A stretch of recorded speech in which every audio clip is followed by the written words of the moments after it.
SDM कविता मिश्रा अपनी साधारण सलवार कुर्ता में स्कूटी पर सवार तेजी से अपनी बहन की शादी में जा रही थी। ना कोई सरकारी गाड़ी, ना कोई सिक्योरिटी, बस एक साधारण लड़की की तरह स्कूटी चलाते हुए जैसे ही वह हाईवे पर पहुंची, सामने पुलिस की बैरिकेडिंग नजर आई। 3-4 पुलिसकर्मी सड़क पर खड़े थे और बीच में दारोगा रमाशंकर यादव वर्दी में खड़ा था। उसने सामने आते ही कविता को हाथ के इशारे से रुकने को कहा। ओ लड़की, स्कूटी साइड में लगा। दारोगा की आवाज में रोब था। कहां जा रही हो? दारोगा ने सवाल किया। मेरी बहन की शादी है, वहीं जा रही हूं, कविता ने शांत लहजे में जवाब दिया। दारोगा ने ऊपर से नीचे तक कविता को घूरा और फिर मुस्कुराते हुए बोला, अच्छा तो शादी में जा रही हो, लेकिन हेलमेट नहीं पहना और यह स्कूटी भी बहुत तेज चला रही थी। चलो, चालान भरना पड़ेगा। दारोगा ने चालान बुक निकालते हुए कहा।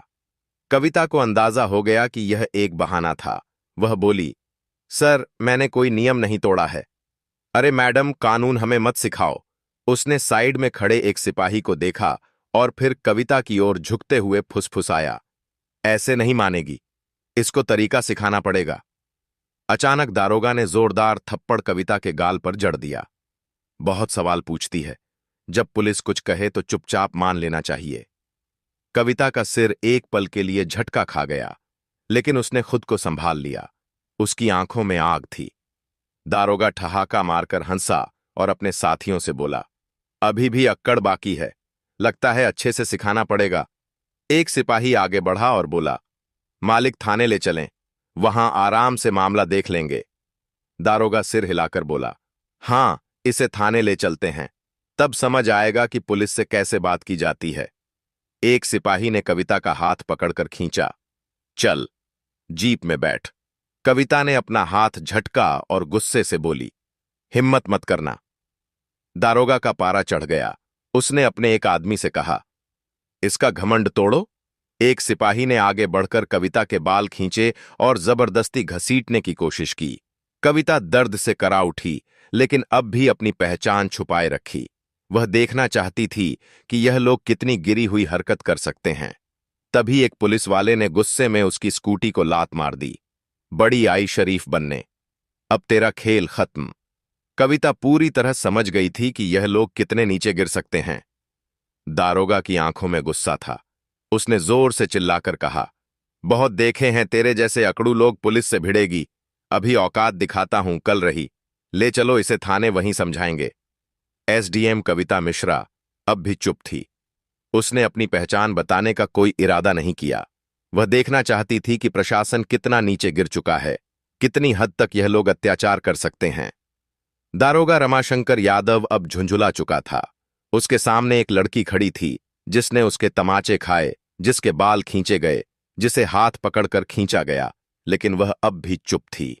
दारोगा ने सिपाहियों को घूरते हुए कहा, ले चलो इसे थाने, वहीं देखेंगे, इसका क्या करना है। 2 सिपाही कविता के दोनों हाथ पकड़कर घसीटने लगे। छोड़ो मुझे, कविता पहली बार जोर से बोली। दारोगा हंसा, अब जुबान खुली, चल थाने में देखेंगे कितना बोलती है। थाने में घुसते ही दारोगा ने जोर से चिल्ला लाया, ओए चाय पानी लाओ, एक स्पेशल केस आया है। कविता अब भी शांत थी। वह देख रही थी कि आम जनता के साथ पुलिस कैसा व्यवहार करती है। दारोगा ने अपने जूनियर से फुसफुसाकर कहा, सुन, किसी तरह इस पर कोई केस डाल दो। सिपाही बोला, क्या केस सर? दारोगा हंसा, कोई भी चोरी, जेब तराशी, बस अंदर डालना है। कविता सब सुन रही थी, लेकिन अब भी कोई प्रतिक्रिया नहीं दी। दारोगा टेबल पर बैठ गया और कलम घुमाते हुए बोला, नाम बता, घर का पता बता। कविता चुप रही। दारोगा ने फिर से पूछा, नाम क्या है? कविता अब भी चुप रही। दारोगा ने मेज पर जोर से हाथ मारा। सुनाई नहीं देता तुझे? नाम बता अपना। रेखा त्रिपाठी। कविता ने झूठा नाम बताया। दारोगा हंसा, बहुत समझदार है तू, लेकिन ज्यादा चालाकी मत कर, वरना बड़ी गलती होगी। कविता को जबरदस्ती लॉकअप में डाल दिया गया, एक गंदा बदबूदार कमरा जहां पहले से 2 महिलाएं बैठी थीं। क्या किया तूने? एक औरत ने पूछा। कुछ नहीं, कविता ने हल्की मुस्कान दी। अब वह देख रही थी कि प्रशासन कितना गंदा हो चुका है। अगर एक एसडीएम तक को इस तरह बिना सबूत अंदर कर सकते हैं तो आम जनता का क्या हाल होगा। कविता अब लॉकअप के अंदर थी। वह बस देख रही थी, सुन रही थी और सब कुछ समझ रही थी कि आखिर प्रशासन कितना गिर चुका है। वह हर हरकत पर गौर कर रही थी। दारोगा ने एक फर्जी रिपोर्ट तैयार करवाई। इस पर चोरी और ब्लैकमेलिंग का केस डाल दो। दारोगा ने फाइल को ठोकते हुए कहा। सिपाही झिंझका, लेकिन सर, बिना सबूत के। दारोगा हंस पड़ा। सबूत इस थाने में सबूत बनाए जाते हैं। थोड़ी देर बाद एक सिपाही आगे बढ़ा और जोर से कविता के कंधे पर धक्का मारा। कविता दीवार से टकराई, लेकिन उसके चेहरे पर कोई डर नहीं था। दारोगा ने हाथ उठाया और थप्पड़ मारने ही वाला था कि रुक जाओ। दरवाजे पर एक पुलिस अधिकारी खड़ा था। दारोगा नीरज तिवारी। थाने में उसकी छवि थोड़ी ईमानदार अफसर की थी। उसने थाने के अंदर की महिलाओं को देखा। उनकी हालत देखकर उसके माथे पर शिकन आ गई। यह सब क्या हो रहा है? उसने सख्त आवाज में पूछा। दारोगा, रमाशंकर मुस्कुराया। कुछ नहीं सर, एक सड़क छाप लड़की ज्यादा होशियारी दिखा रही है। जरा सबक सिखा रहे हैं। नीरज तिवारी ने गौर से कविता को देखा। उनके हाव भाव किसी साधारण महिला जैसे नहीं थे। इसका क्या जुर्म है? नीरज ने रमाशंकर से पूछा। रमाशंकर हड़बड़ा गया। सर, इसने चेकिंग के दौरान बदतमीजी की थी। नीरज तिवारी को कुछ गड़बड़ लगी। नीरज ने कविता की तरफ देखा। तुम्हारा नाम क्या है? कविता शांत थी। दारोगा रमाशंकर ने हंसते हुए कहा। सर, यह तो अपने नाम तक नहीं बता रही। नीरज अब पूरी तरह सतर्क हो गया था। ठीक है, इसे दूसरी कोठरी में डालो। उसने सिपाही को आदेश दिया। रमाशंकर हैरान रह गया। सर, लेकिन मैं देखूंगा कि यह कौन है, नीरज तिवारी ने सख्ती से कहा। नीरज तिवारी के आदेश पर कविता को एक दूसरी कोठरी में डाल दिया गया। यह कोठरी पहली से भी ज्यादा अंधेरी और गंदी थी।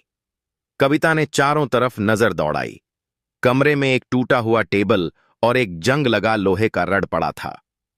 कविता अब इस प्रशासन का गंदा चेहरा और गहराई से देख रही थी।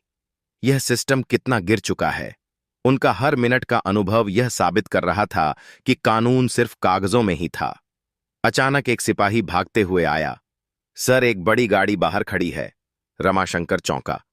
गाड़ी कौन आया है? सिपाही ने घबराकर कहा। सर, गाड़ी सरकारी है।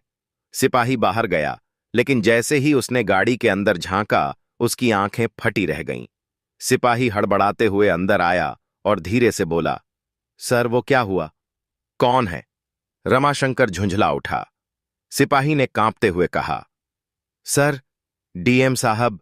रमाशंकर का चेहरा सफेद पड़ गया। नीरज तिवारी भी चौकन्ना हो गया। अब मामला बहुत बड़ा हो चुका था। डीएम साहब ने थाने में कदम रखा। उनकी आंखों में गुस्सा था। उन्होंने रमाशंकर की ओर देखा और कड़क आवाज में पूछा। दारोगा, रमाशंकर, क्या चल रहा है यहां? रमाशंकर घबराया हुआ बोला। सर साहब, कुछ नहीं, बस एक मामूली केस था। डीएम साहब ने टेबल पर पड़ी कविता की फाइल उठाई और ध्यान से पढ़ी। उनका माथा सिकुड़ गया। फिर उन्होंने कविता की ओर देखा। इस महिला पर 420 और ठगी का केस। डीएम साहब की आवाज गूंज उठी। उन्होंने रमाशंकर की ओर देखा। क्या सबूत है तुम्हारे पास? रमाशंकर अब पूरी तरह फंस चुका था। डीएम साहब ने कविता से सीधा सवाल किया। आपका नाम? कविता ने हल्की मुस्कान दी और पहली बार अपना नाम बताया। कविता शुक्ला। एसडीएम। पूरा थाना हक्का बक्का रह गया। रमाशंकर के हाथ पैर कांपने लगे। सारे पुलिस वाले चौंक कर खड़े हो गए। रमाशंकर के पैरों तले जमीन खिसक गई। एसडीएम मैडम, जिसे वह ठग समझकर फर्जी केस में फंसा रहा था, वह खुद एसडीएम निकली। थाने के सारे पुलिसकर्मी सख्ते में आ गए। डीएम साहब ने घूरते हुए कहा। दारोगा, रमाशंकर, तुम्हारी हिम्मत कैसे हुई एसडीएम मैडम पर झूठा केस डालने की? रमाशंकर कुछ बोलने ही वाला था कि नीरज तिवारी ने तेज आवाज में कहा। सर, मैंने पहले ही कहा था कि कुछ गड़बड़ है। अब रमाशंकर अकेला पड़ चुका था। कविता ने अब अपना असली रुख दिखाया। उन्होंने शांत लेकिन सख्त आवाज में कहा। दारोगा, रमाशंकर, तुम सस्पेंड हो। तुम्हारे खिलाफ विभागीय जांच होगी और तुम पर केस दर्ज किया जाएगा। रमाशंकर के होश उड़ गए। सारे पुलिसकर्मी अब रमाशंकर से दूरी बनाने लगे। नीरज तिवारी ने तुरंत हवलदार को आदेश दिया, रमाशंकर को हिरासत में लो। जैसे ही हवलदार रमाशंकर को पकड़ने आगे बढ़ा, अचानक रमाशंकर ने जेब से एक कागज निकाला। उसने मुस्कुराते हुए कहा, लेकिन यह देखिए। उसने वह कागज हवा में लहराया। डीएम साहब और एसडीएम कविता ने उसे ध्यान से देखा। रमाशंकर ने ठहाका लगाया, यह रहा मेरा ट्रांसफर। आर्डर 3 दिन पहले ही मेरा ट्रांसफर हो चुका है, तो अब आप मुझे सस्पेंड नहीं कर सकती। थाने में फिर से सन्नाटा छा गया। कविता ने कागज अपने हाथ में लिया और गौर से पढ़ा। क्या यह असली है? डीएम साहब ने कड़े स्वर में पूछा। डीएम साहब ने नीरज तिवारी की ओर देखा और बोले, इस कागज की तुरंत जांच करो। अगर यह असली निकला तो भी रमाशंकर का निलंबन रोका नहीं जा सकता। रमाशंकर की हंसी अचानक गायब हो गई, क्योंकि अगर कोई भी सरकारी कर्मचारी ट्रांसफर के बाद भी गलत गतिविधियों में शामिल होता है तो उस पर कार्रवाई की जा सकती है। अब रमाशंकर की हालत बिगड़ने लगी। नीरज तिवारी तुरंत ऑनलाइन सिस्टम में रमाशंकर का रिकॉर्ड चेक करने लगे। नीरज ने सिर उठाया और कहा, सर, यह कागज असली है, लेकिन रमाशंकर ने अभी कार्यभार नहीं सौंपा था। मतलब यह कि रमाशंकर अब भी इस थाने का प्रभारी था और उसी दौरान उसने यह सब किया था। अब कोई भी रमाशंकर को बचा नहीं सकता था। एसडीएम कविता ने सीधी नजर रमाशंकर पर डाली और कहा, अब तुम्हारी असली जगह तुम्हारी अपनी जेल में होगी। गिरफ्तार करो। इसे डीएम साहब ने आदेश दिया। जैसे ही रमाशंकर को गिरफ्तार करने का आदेश हुआ, पूरा थाना हिल गया। रमाशंकर को पहली बार एहसास हुआ कि अब वह बच नहीं सकता, लेकिन अचानक उसने कहा, ठहरिए एसडीएम मैडम, मैं अकेला नहीं हूं। रमाशंकर ने हंसते हुए कहा, मैडम, क्या आपको लगता है कि इस थाने में सिर्फ मैं भ्रष्ट हूं? उसने थाने के बाकी पुलिस वालों की तरफ इशारा किया और कहा, यह सब मेरे साथ हैं, पूरी कड़ियां ऊपर तक जुड़ी हैं। थाने के कुछ पुलिस वाले घबराने लगे। नीरज तिवारी भी चौकन्ने हो गए। एसडीएम कविता ने डीएम साहब की तरफ देखा और कहा, इस पूरे थाने की जांच की जाएगी, अब कोई भी सुरक्षित नहीं है। डीएम साहब ने तुरंत आदेश दिया, एंटी भ्रष्टाचार पुलिस टीम को बुलाया जाए। अब पूरे थाने में हड़कंप मच गया। जैसे ही टीम ने जांच शुरू की, कुछ पुलिस वालों के चेहरे पीले पड़ने लगे। एक हवलदार आगे आया और एसडीएम मैडम के सामने हाथ जोड़कर बोला, मैडम, मुझे माफ कर दीजिए, मैं सिर्फ आदेशों का पालन कर रहा था। तभी अचानक एक पुलिस वाले ने फाइल निकाली और कहा, मेड, हमारे बड़े साहब भी इसमें शामिल हैं। कौन? बड़े साहब? डीएम साहब ने गुस्से में पूछा। पुलिस वाले ने डरते डरते जवाब दिया, एसएसपी साहब। अब पूरा मामला ऊपर तक जुड़ चुका था। थाने में सन्नाटा छा गया। डीएम साहब ने गहरी सांस ली और फिर सख्त आवाज में बोले, इस थाने का पूरा स्टाफ तत्काल प्रभाव से निलंबित किया जाता है। जैसे ही यह आदेश मिला, थाने के पुलिस वालों के होश उड़ गए। कुछ पुलिस वाले अपने फोन निकालकर किसी को कॉल करने लगे। कुछ लोग चुपचाप सिर झुकाकर खड़े हो गए, तो कुछ दारोगा भी बचने का रास्ता ढूंढ रहे थे, लेकिन कोई नहीं बच सकता था। एसडीएम कविता ने डीएम साहब की तरफ देखा और बोली, अब हमें एसएसपी साहब से भी जवाब लेना होगा। डीएम ने तुरंत आदेश दिया, एसएसपी को अभी बुलाया जाए। अब इस मामले ने पूरे जिले में हलचल मचा दी थी। थाने के बाहर कुछ पत्रकार गुप्त रूप से खड़े थे। जैसे ही उन्हें भनक लगी कि पूरा थाना सस्पेंड हो चुका है, वे तुरंत खबर फैलाने लगे। अब मामला खुलकर सामने आने वाला था। तभी एक काले शीशे वाली गाड़ी थाने के सामने आकर रुकी। एसएसपी साहब खुद आ गए थे। एसएसपी साहब थाने पहुंचे। उन्होंने चारों तरफ नजर दौड़ाई। पूरा थाना सस्पेंड हो चुका था। उन्होंने गुस्से में कहा, यह क्या नाटक चल रहा है? लेकिन एसडीएम कविता शांत थी।